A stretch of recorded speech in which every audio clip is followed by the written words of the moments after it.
आणि एक महत्त्वाची बातमी समोर येते। घणसोलीमध्ये उपमुख्यमंत्री एकनाथ शिंदे दहीहंडीसाठी उपस्थित आहेत आणि या ठिकाणी स्टेज खचलेला आहे। सुदैवाने एकनाथ शिंदे थोडक्यात बचावलेत आणि सगळा प्रकार न्यूज 18 लोकमतच्या कॅमेऱ्यामध्ये कैद झालेला आहे। दहीहंडीच्या निमित्ताने नवी मुंबईमध्ये उपमुख्यमंत्र्यांनी विविध कार्यक्रमास हजेरी लावलेली होती आणि शिंदेंच्या घणसोलीत हा शेवटचा कार्यक्रम होता। मात्र कार्यक्रम संपून स्टेजवरून खाली उतरत असताना क्षमतेपेक्षा जास्त कार्यकर्ते जमा झाले आणि ही घटना घडलेली आहे।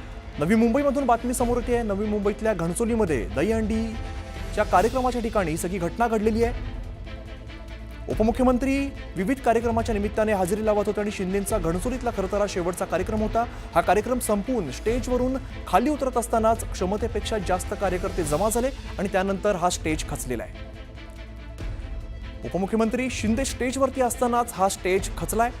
या क्षमतेपेक्षा जास्त लोक या स्टेजवरती आले आणि यानंतर ही घटना घडलेली आहे।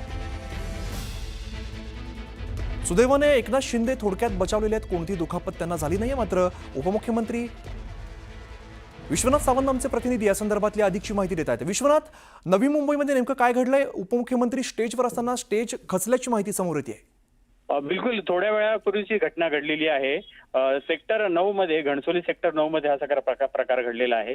दहीहंडीच्या कार्यक्रमासाठी ते आले होते आणि त्याच दरम्यान बराच मोठा मॉप होता, स्टेजवर पण तसाच मॉप होता आणि ते जेव्हा कार्यक्रमाच्या स्थळी पोहोचल्याच्या वेळेला थोड्या प्रमाणात कमी मॉप होता। नंतर जेव्हा ते निघत होते स्टेजवरून त्याच वेळेला हा स्टेज खचलाय।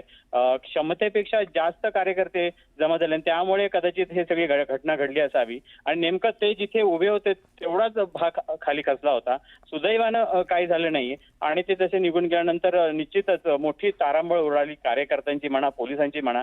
सुदैवानं कोणालाही दुखापत झाली नाही, ही मोठी बाब म्हणावी लागेल।